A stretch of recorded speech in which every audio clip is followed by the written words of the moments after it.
Assalamualaikum warahmatullahi wabarakatuh. Ananda, kita bertemu lagi di pembelajaran IPA. Hari ini karena kemarin kita sudah mempelajari mengenai satuan baku, satuan tak baku, kemudian kita juga sudah mempelajari objek IPA kan ya. Nah, semoga dari penjelasan-penjelasan Bu Ica yang kemarin, semoga Ananda bisa memahaminya, dan jika misalnya Ananda masih ada materi yang belum bisa dipahami, silahkan WA Bu Ica secara pribadi atau bisa ditanyakan ketika kita melakukan Zoom ataupun dengan menggunakan fitur chat yang biasanya. Kita mulai ya. Kemarin kita sudah objek IPA, sudah satuan baku dan tak baku. Nah, hari ini kita akan pelajari mengenai pokok dan turunan. Nah, bagaimana sih besaran pokok dan turunan? Nah, besaran pokok itu Ananda yaitu besaran yang satuannya didefinisikan. Kalau kemarin Ananda sudah Ananda sudah melakukan pengukuran kan ya, secara tidak langsung ketika Ananda menyebutkan ciri-ciri dari salah satu anggota keluarga Ananda, pasti ada dari Ananda itu mesti menyebutkan yang namanya tinggi badan, kemudian yang namanya massa atau yang biasa kalian sebut berat. Nah, itu sebetulnya bukan berat ya, karena berat itu massa dikalikan dengan gravitasi bumi. Sedangkan kalau kita hanya menimbang badan kita, artinya kita itu menimbang massa tubuh kita, bukan berat badan kita, seperti itu ya. Jadi besaran pokok itu adalah besaran yang satuannya didefinisikan. Contohnya ketika kita mengukur tinggi badan, itu artinya kita sedang mengukur panjang, ya kan ya, panjang dari kaki sampai ke kepala. Kemudian kalau kita mengukur meja misalnya menggunakan penggaris, itu kita juga artinya melakukan pengukuran pada besaran panjang, seperti itu. Kalau kita mau mengukur massa kita, berarti kita sedang melakukan pengukuran besaran massa yang satuannya adalah kilogram. Itu adalah satuan bakunya, atau juga dia juga termasuk satuan SI-nya. Jadi di sini apa saja sih Bu selain massa dan juga panjang? Karena kemarin kita hanya mengetahui ya, kita hanya belajar mengenai besaran panjang dan juga massa. Oleh karena itu hari ini saya akan menjelaskan lebih lanjut mengenai apa aja yang terdapat pada besaran pokok. Nah, besaran pokok sendiri itu Ananda adalah besaran yang tidak dapat diturunkan lagi. Memang sudah besaran pokok dia berdiri sendiri, tidak bisa diturunkan. Nah, setelah ini nanti juga ada besaran turunan, di mana besaran turunan itu adalah turunan dari besaran pokok. Jadi dia itu asalnya dari besaran pokok, tapi kalau besaran pokok ya dirinya sendiri, tidak diturunkan dari mana-mana. Untuk macam-macam besaran pokok sendiri itu ada 7. Yang pertama panjang, yang sudah kita ketahui, di mana satuannya adalah meter.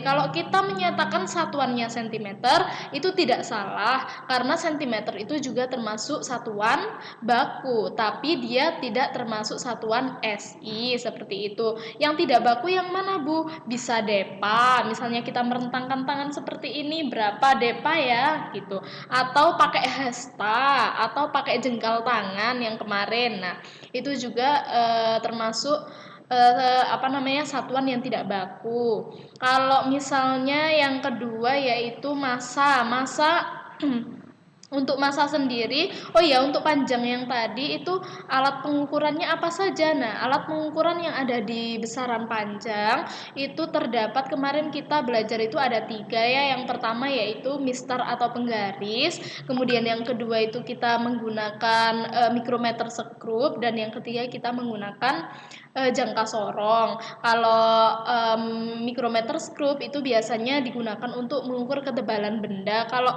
apakah tidak bisa kita mengukur ketebalan benda menggunakan penggaris? Bisa, cuma nanti mungkin hasilnya tidak akan sevalid kalau kita menggunakan mikrometer skrup.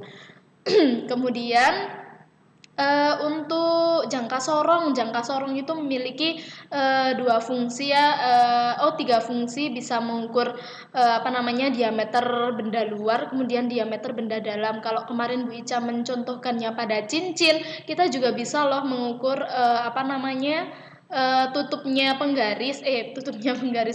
tutupnya board maker atau spidol. Nah itu kan ada diameter luarnya, juga ada diameter dalamnya. Nah kita juga bisa melakukan pengukuran diameter luar dan juga diameter dalam menggunakan jangka sorong.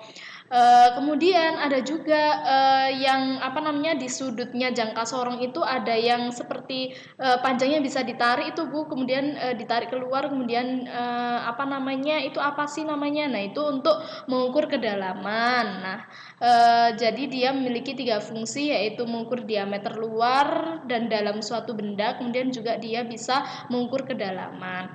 Kemudian kalau massa itu adalah besaran pokok di mana dia bersatuan satuan bakunya kilogram ya. Ada juga gram biasanya. Kalau kita menimbang massa kita, biasanya kita menyatakannya dalam kilogram. Makanya kenapa kok menimbang itu bukan berat badan tapi massa badan, karena berat itu sejatinya kita menggunakan satuan Newton atau kilogram meter per sekon kuadrat. Nah sedangkan kalau kita menggunakan kata-kata berat, kalau misalnya orang IPA ya, itu biasanya mengatakan massa, karena memang satuannya kilogram itu massa bukan berat. Berat itu W sama dengan M kali G, massa dikalikan gravitasi, sehingga satuannya bukan lagi kilogram, tapi kalau berat satuannya sudah Newton, atau bisa kita nyatakan kilogram meter per sekon kuadrat, seperti itu. Jadi mulai sekarang cobalah kita kalau menimbang, jangan bilang berat badanmu berapa, jangan seperti itu, massa badanmu berapa. Nah seperti itu ya. Tapi mungkin memang umumnya di sekitar kita pasti bilangnya berat. Tapi it's okay kalau kalian bilang berat badan ya, berarti misalnya massa kalian 45 kg, kalian boleh menyatakan oh berat saya 450 Newton, tapi satuannya ya kan, karena kalian sudah mengetahui. Oke, untuk massa kira-kira alat yang digunakan apa saja untuk untuk mengukur massa? Biasanya kita menggunakan timbangan, boleh timbangan yang digital atau timbangan yang manual itu ya, yang analog. Atau kalau kita mau menimbang massa suatu benda, misalnya gula, kita bisa menggunakan neraca lengan.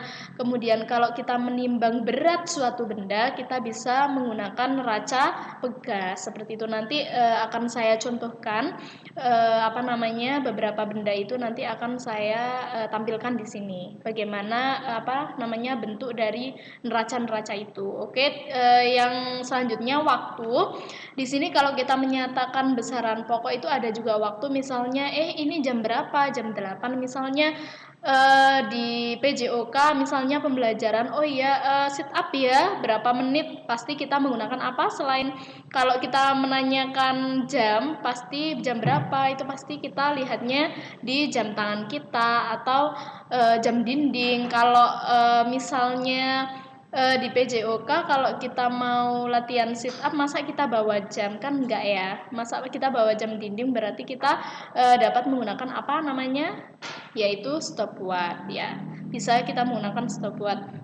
Nanti Bu Ica juga akan menjelaskan bagaimana cara membaca stopwatch itu. Kemudian selanjutnya kita juga mempelajari suhu. Biasanya yang kalian tahu kalau suhu itu kita pakai yang namanya termometer. Oke, nanti kita bahas lebih dalam karena di akhir pembelajaran kita besok di semester ini kita juga akan mempelajari mengenai suhu.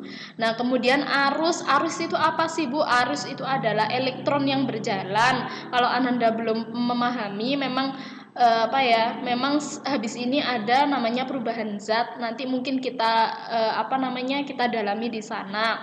Apa sih elektron, apa sih proton, apa sih neutron? Nah, itu nanti kita belajar di sana.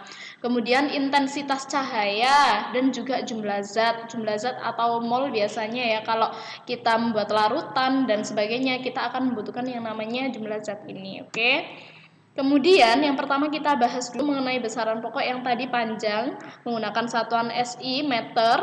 Sentimeter itu satuan baku tapi dia bukan SI. Kemudian cara kita membaca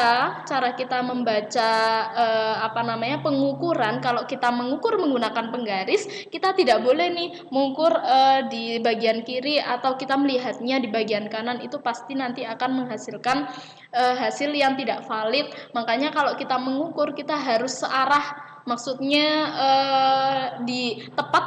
ketika kita mengukur tepat searah, mata kita harus menuju ke benda yang kita ukur. Jadi tidak boleh dari samping kiri, samping kanan, itu nanti akan menghasilkan hasil yang kurang valid.